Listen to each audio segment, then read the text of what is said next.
Cantai louvores ao Senhor todas as gentes, povos todos festejai-o. Pois comprovado é seu amor para conosco, para sempre ele é fiel. Glória ao Pai, ao Filho e ao Espírito Santo, como era no princípio, agora e sempre. Amém.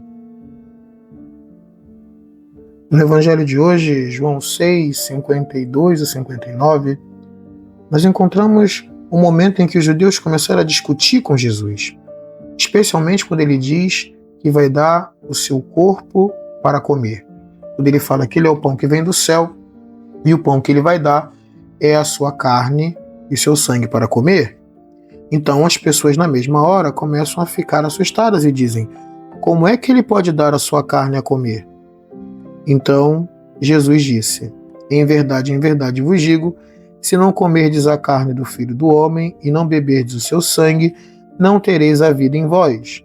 Quem come a minha carne e bebe o meu sangue tem a vida eterna, e eu o ressuscitarei no último dia.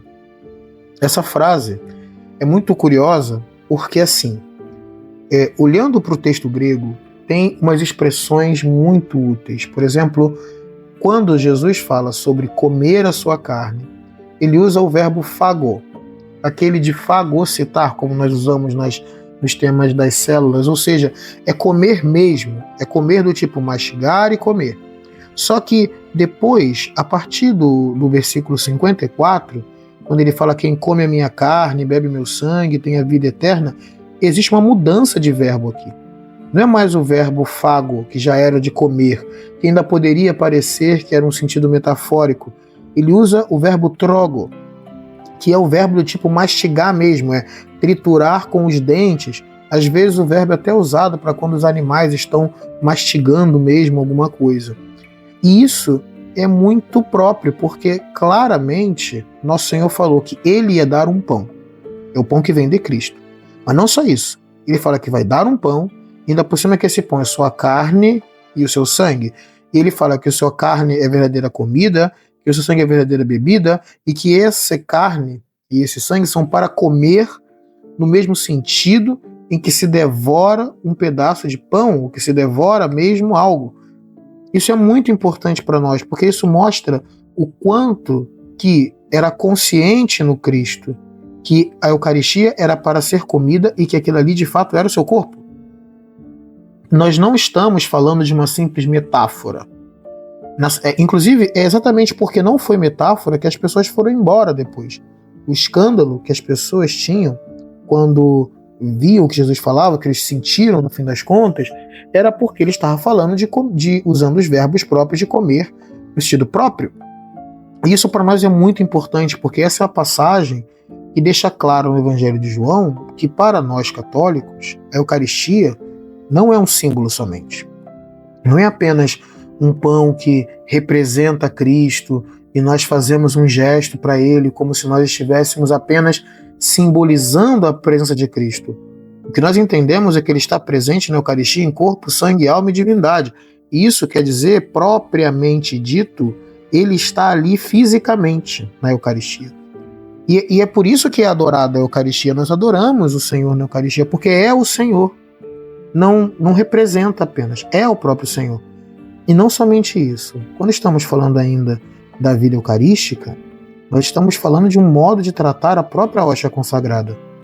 Eu sempre gosto de comparar da seguinte maneira: se você é um cirurgião e precisa tocar no corpo de uma pessoa muito importante, ou de um filho de um rei, de um príncipe importante, seguramente essa pessoa teria todo o cuidado para tratar daquele corpo. Olharia para aquele corpo com carinho e teria preocupação de fazer bem feito o trabalho. Mas quando nós estamos falando de alguém que recebe Nosso Senhor na mão ou na boca, como for preferível, essa pessoa está recebendo o corpo do Filho de Deus. Está tocando no corpo do Filho da Virgem Maria. Isso não é algo pequeno. Por isso, toda a devoção que nós temos diante da hóstia consagrada é pouca. Porque ali é o próprio corpo de Nosso Senhor Jesus Cristo. É o pão que desceu do céu. E mais ainda por cima ele diz que é uma espécie de garantia da vida eterna. Eu o ressuscitarei no último dia, aquele que recebe o Cristo na comunhão eucarística, obviamente que em estado de graça.